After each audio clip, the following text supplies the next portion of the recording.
Alright, I did it.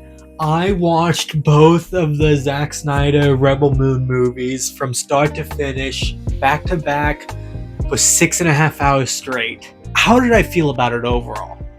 You know what? I talked about, so for giving some context, I hated both of the Rebel Moon movies. I really didn't like the first part.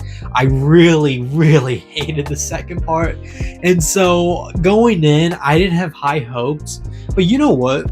The first part was actually pretty good. I actually really enjoyed it. I wouldn't say I really enjoyed it. I'll get into it later. But I gave it 3 out of 5 stars. I really liked it. The second part, it's basically like watching a movie that you really hate, but it's 3 hours long now. All that part two is just everything that's wrong with the movie, but now you have to sit through it for 3 hours. But let's get into the specifics. The first thing that I'd like to talk about is how cool it is to see like this massive budget sci-fi movie and have it be so heavily R-rated. Because you see R-rated sci-fi, or just R-rated blockbuster movies, you see them sometimes, not really that common, but like you'll see them. But the thing with Rebel Moon is that like it's so deep into the R-rated. Like it was almost, the first part was almost NC-17 actually. Like that's how far it was. They had to remove some stuff to get it down to the R rating. But like it really, like this movie is brutal at times. Like really brutal. In fact, like I really love, like the movie has a totally different ending, opening scene. So the first one opens in like this stupid voiceover by Anthony Hopkins, and they just kind of summarizing everything that we need to know. But with this, it has a 20-minute long cold open with Admiral Noble, the main villain. And it is really well done. In fact, like I'd argue that's probably one of my favorite scenes Zack Snyder's ever directed, ever in his entire career. I really love the beginning. And with part one, I'll talk about part one first, and then get to the part two later. It really did do like everything that the movie was missing. It kind of added in a lot more to it. So the biggest problem that I had with part one was that the entire movie was just them recruiting people. They got everyone to join, and then they went and had the final battle. And with the director's cut, there's a lot more added to the story. The movie begins with this character Eris, and you kind of see like all his life path. You really see like what he's kind of come to by the time the actual movie starts. And I really enjoyed that character. I think that like he just felt like just another person. Like there's nothing interesting about him, but you get this backstory about like what happened to him and what he had to do in order to survive. And it's really heartbreaking, and it adds a pretty decently like this great layer to his character. And like it didn't even have like scenes throughout the middle of the story too, and everything of like seeing him just kind of doing his stuff, and I really enjoyed all that. Same with the robot, the Jimmy, the Anthony Hopkins plays. In the movie, like he has his scene and then he goes away and doesn't show up until the very end, and like he's all like dressed up and everything, and there's just like no explanation for why he's dressed up like that. And then like you see like the whole journey that he goes through of like kind of like finding himself and like making sense of like what decisions that he made, and like trying to understand why he did that. And a lot of really good scenes with him. And so that's the biggest problem that I had, was that like the entire movie was just felt like they were just recruiting people, then they got to the final battle. With this, at least there's a whole other hour of just different story of like multiple characters to kind of give some breathing room between the main plot about recruiting people. And I think that's the biggest thing that helped Rebel Moon Part 1 of like really making it good, was that it gave a lot more breathing room. Obviously, there's still problems. The characters themselves are just not that interesting. I talked about what I liked with Eris. Towards the end, like in part 2, they really fumble his character. Like they had a lot of chance of like expanding him and like making him like something really cool and really great character, and he just doesn't do anything by the end. Like he just feels like it's hard to even remember what his name is. I won't even admit, I didn't even know who the character was. I had no memory of him from the first movie with the PG-13 cuts. And so by the time I ended up watching the PG-13 cut of part 2, I had no memory of who he was. He was just a forgettable character.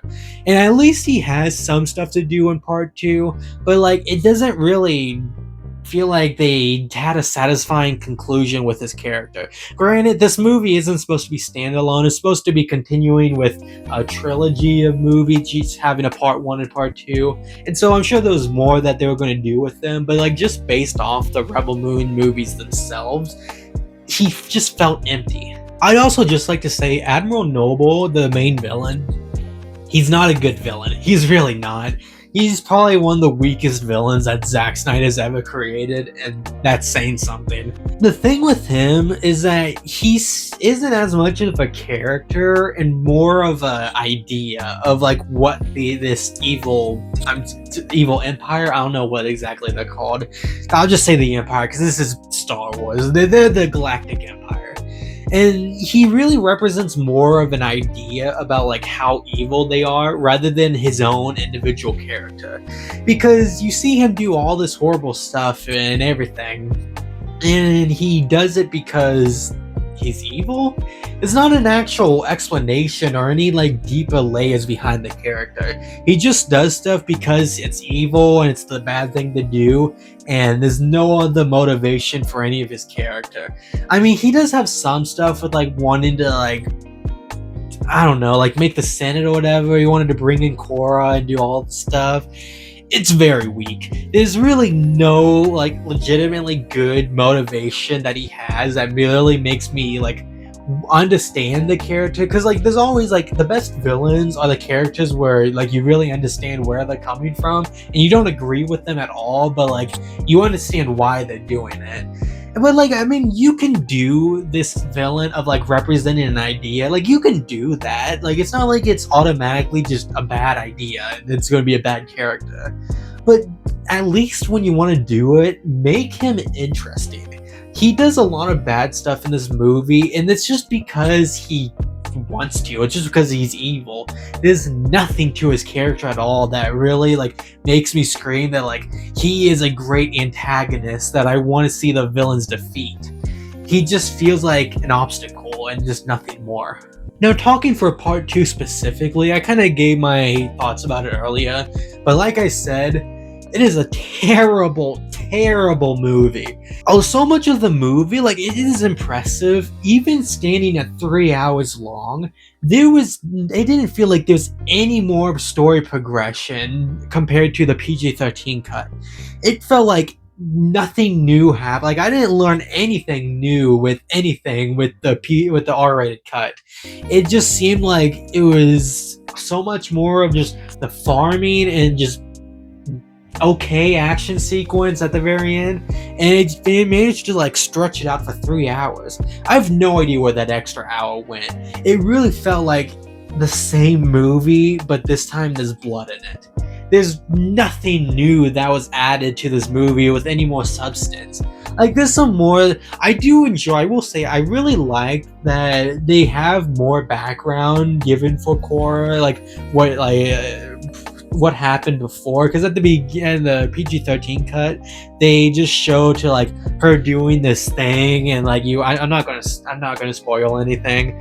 She shows her doing this thing, and then you get to the rest of the movie. With the director's cut, you at least get like more of like an expanded history of like everything leading up to that point.